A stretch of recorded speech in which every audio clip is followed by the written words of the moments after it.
Hey guys, welcome to Entertainment Talk Nation. This is Rob.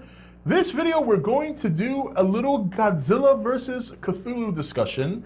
And if you guys can see, I don't have anything up on the green screen because I want to kind of reference this magazine. And every time I show a picture, but considering it's green on the cover, so when you show the picture, it screws up in the back and everything. But this is a magazine that came out back in August. You can see it. And for those of you who are in the nation or know me a little bit better, I actually wrote a piece in a panel of different people regarding their opinions on Cthulhu and their opinions on Godzilla. And I'm not going to read the whole thing. I'm not going to go into too much detail. It's a very long article. I don't know if you can still find this. It's probably not on the newsstands anymore. Maybe you can go to the website. I believe famousmonstersoffilmland.com. Maybe you can go there. If you haven't got a copy, you can see if they still have it to order. And the people who are part of this panel, first of all, let me give credit to Miss Kelly Dunn. She was the one who put this all together.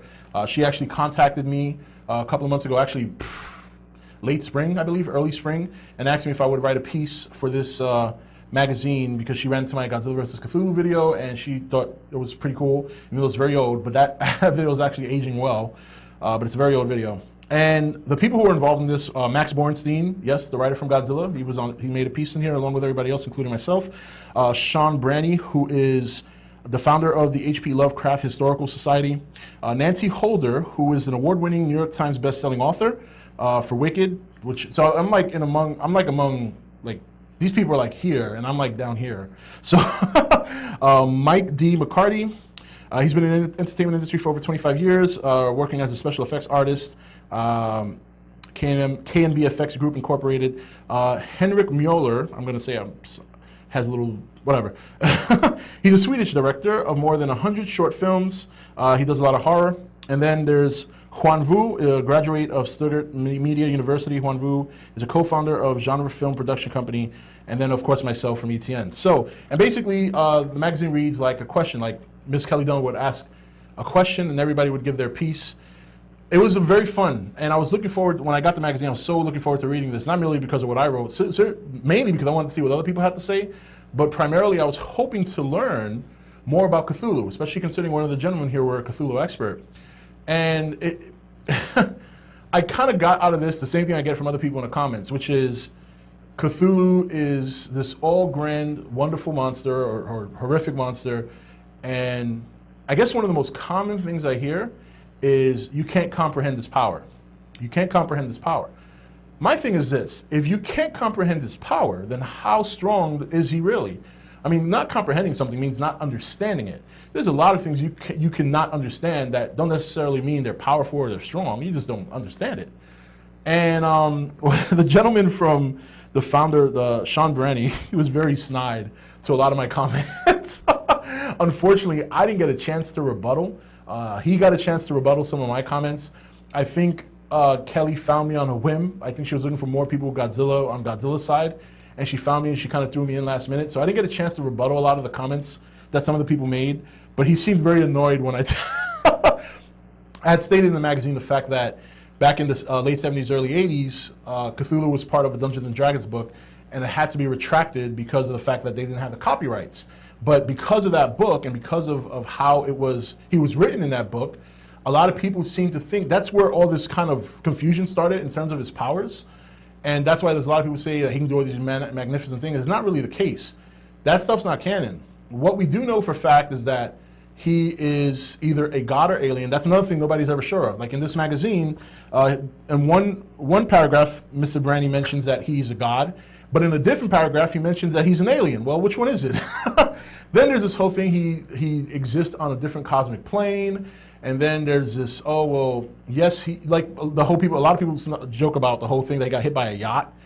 And he got hit by a yacht. He evaporates into toxic mist. And then he reforms. And my argument was, well, anyone can make a toxic mist, Anyone can make a toxic mist depending on what they ate that afternoon. But the thing of it is, Godzilla doesn't dodge ships. Godzilla is, compared to a yacht, Godzilla is huge. Godzilla takes down destroyers and submarines and stuff like that. This guy could barely handle a yacht, and he decides to turn into mist, and that's supposed to be some grand thing. So, I mean, it went back and forth. It turned out to be a tie. You know, me, Max Bornstein, and one other lady, I think Nancy, were for Godzilla, and then the other three were for Cthulhu. But the argument, it was very surprising to me that the argument in the magazine was really no different than what I've read, which is this, the bottom line is, Cthulhu's powers are too vague. There's no consistency with his powers. There's not enough content out there to really say how powerful this monster is. And until I see something within canon that proves that this monster is as powerful as people think he is, I can't see him beating Godzilla. I really can't. People are going to say he's bigger. Look, Godzilla's fought many bigger monsters than him, and he's beaten them. They're going to say, oh, well, he's got this, you know, when people see him, they go crazy. Well, look, Godzilla's not a person. When was the last time Godzilla saw anything and went nuts? Honestly. You know, and then, oh, well, he exists on a cosmic plane. Well, Godzilla took out a fucking black hole. I mean, there's really nothing that can counter what Godzilla can, you know, what Godzilla can do back. And on top of that, at least we know Godzilla's powers are a certainty. We've seen it. We've, you know, fictionally speaking, we got to use the fiction as part of our argument. But compared to what we've seen Godzilla do versus Cthulhu, I really don't think there's a comparison here. I really don't think there's even a match. And so we start seeing more content with Cthulhu and a little bit more specifically talking about what he can and can't do, then maybe it'll be a match. Until then, it's one-sided. And that's what I have to say. But anyway, if you get a chance, once again, famousmonstersoffilmland.com if you want to see if they have the magazine. Really, really cool. This was the page, the first page in the book with all the writers and the content providers. And but that's it. That's my final thought on this. I thought it was very fun otherwise to read it and read everybody's opinions, especially Max Bornstein, who said some pretty funny things. But that's it, guys. That's it. Who do you think? Who do you think? Do you think Godzilla would beat Cthulhu? Do you think Cthulhu would beat Godzilla? Why? Let me know in the comments below. I want to know what people think. Until then, this is Rob signing off for ETN, where we don't do news, we just talk entertainment. Take it easy. Thank you for watching ETN. Don't forget to comment, share, and subscribe. Join the nation's Facebook page to meet other subscribers or visit ETN's Facebook page and Twitter page. Links for all are in the description.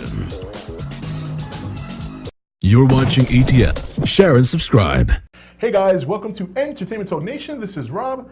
This video, we're going to do a little Godzilla versus Cthulhu discussion. And if you guys can see, I don't have anything up on the green screen because I want to kind of reference this magazine. And every time I show a picture, but considering it's green on the cover, so when you show the picture, it screws up in the back and everything. But this is a magazine that came out back in August. You can see it. And for those of you who are in the nation or know me a little bit better, I actually wrote a piece in a panel of different people regarding their opinions on Cthulhu and their opinions on Godzilla. And I'm not going to read the whole thing. I'm not going to go into too much detail. It's a very long article. I don't know if you can still find this. It's probably not on the newsstands anymore. Maybe you can go to the website. I believe famousmonstersoffilmland.com. Maybe you can go there. If you haven't got a copy, you can see if they still have it to order. And the people who are part of this panel, first of all, let me give credit to Miss Kelly Dunn. She was the one who put this